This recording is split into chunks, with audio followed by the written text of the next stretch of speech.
Imagine this. It's late evening. Someone sits on their couch, phone in hand, staring at the familiar grid of app icons.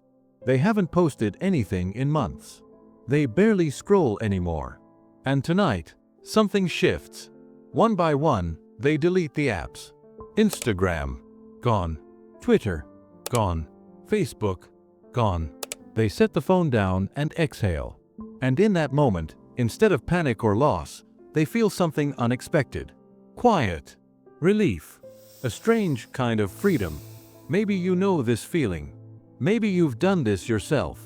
Or maybe you've never joined in the first place, and you've spent years fielding the same confused questions. Wait, you're not on anything? What do you mean you don't have Instagram? How do you even keep up with people? Underneath those questions, there's often another layer. A silent judgment. An unspoken implication that you're missing out, falling behind, or that something might be wrong with you. That familiar pressure of wondering what people must think about your choice to simply not participate. If you've ever felt like you had to defend yourself for opting out of something most of the world seems to use daily, this is for you. The decision to avoid social media completely, whether you walked away or never walked in, is rarely random. And it's certainly not a flaw. Choosing not to use social media is not the same as being out of touch or rejecting modern life. It's not about being stubborn, antisocial, or afraid of technology. And this goes beyond skipping viral fads or ignoring trending platforms. What we're exploring here is something more fundamental, often rooted in boundaries, peace, privacy, and how someone chooses to spend their attention. Most people who opt out aren't making a statement. They're making a choice based on how they experience the world. And that choice makes sense when you understand what social media actually asks of us. These platforms are designed to capture attention. That's not a criticism. It's simply how they function. Every notification, every infinite scroll, every piece of recommended content is engineered to keep you engaged. For many, that's manageable, even enjoyable. But for others, it feels like standing in a room where everyone is talking at once, lights are flashing, and you're expected to perform, compare, and consume simultaneously.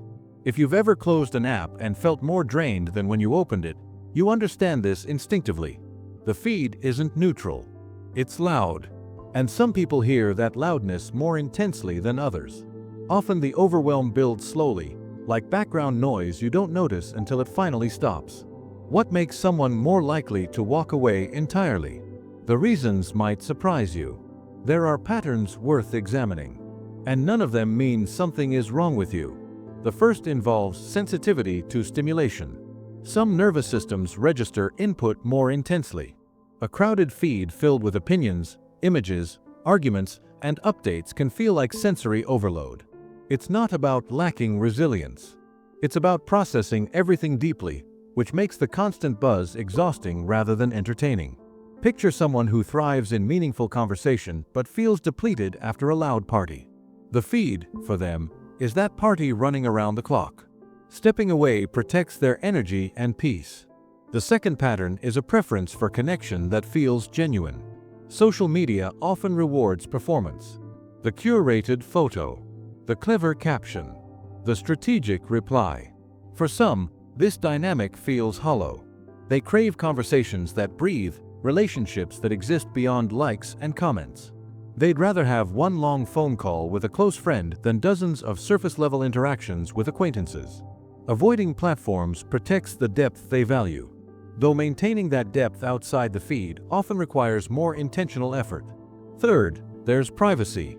Many people are deeply uncomfortable with the idea of their life being visible, searchable, and permanently archived. They don't want their face in tagged photos or their opinions tracked indefinitely. Consider someone who attends a casual dinner with friends, only to find photos of themselves posted publicly without being asked. For them, this can feel like a boundary being crossed rather than a harmless moment. Staying off these platforms protects something that feels essential, the right to exist without constant observation. Fourth is attention and time. A lot of people notice how quickly an hour vanishes while scrolling, how focus fragments, how the things they actually want to pursue keep getting displaced. Walking away protects their hours and their capacity to think with clarity. Fifth is the weight of comparison and negativity. Feeds overflow with highlight reels. Everyone's best angle. their biggest wins, their most polished moments. Imagine someone navigating a difficult season of life who opens an app and immediately encounters announcements of promotions, engagements, and dream vacations. What was meant to be a brief distraction becomes a quiet blow to their sense of progress. Alongside comparison, there's conflict, debates that escalate, comment sections that spiral, outrage that spreads faster than nuance. For those who absorb emotions easily, this combination becomes corrosive. Avoiding it protects their inner stability. Now things get more complicated. People who avoid social media aren't free of contradiction. They often carry quiet tensions. One of the most common is wanting connection while avoiding the place where most connection now happens. They're not antisocial. They crave closeness. They often still like people, just not the constant feed. But something about the form modern connection takes, the performance, the public nature of it, feels wrong. So they exist in a difficult middle space, longing for people while refusing the platform that promises access to them. Another paradox involves curiosity. Many who avoid social media are genuinely curious. They want to know what's happening, what friends are experiencing, what ideas are circulating. But the cost of satisfying that curiosity, the overstimulation, the lost time, the emotional residue, feels too high.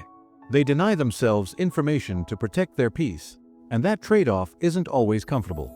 There's also tension between visibility and invisibility. Staying off social media means opting out of spaces where professional and social life increasingly unfolds. It can mean missed opportunities, missed invitations, missed context.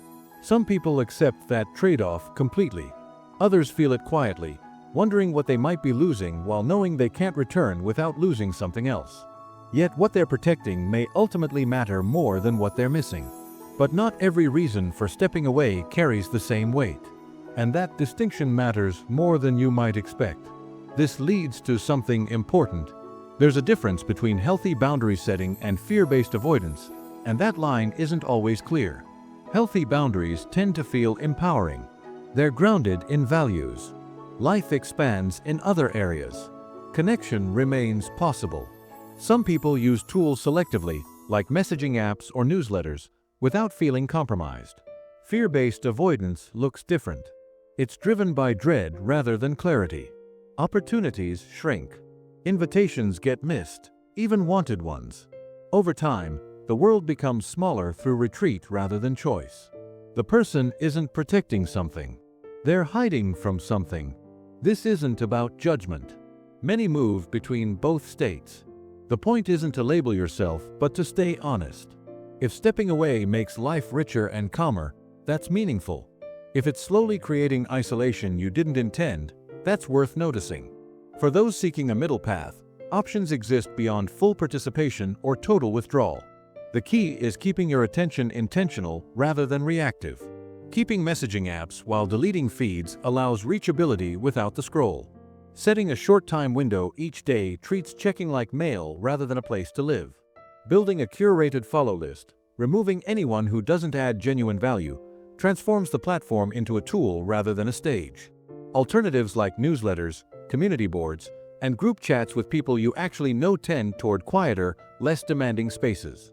Scheduling intentional check-ins with the people who matter replaces passive scrolling with active connection. None of these are perfect, but they offer ways to stay connected without surrendering peace.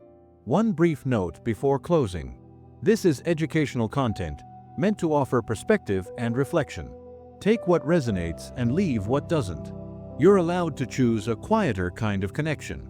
If you've ever felt guilty for not being on social media, or strange for not wanting what everyone else seems to want, consider this. You're not broken. You're not behind. You're someone who experiences the world in a particular way and made a choice that honors that. Opting out isn't about rejecting connection. It's often about protecting your capacity for it. It's not about ignorance. It's about knowing yourself well enough to recognize what costs you more than it gives.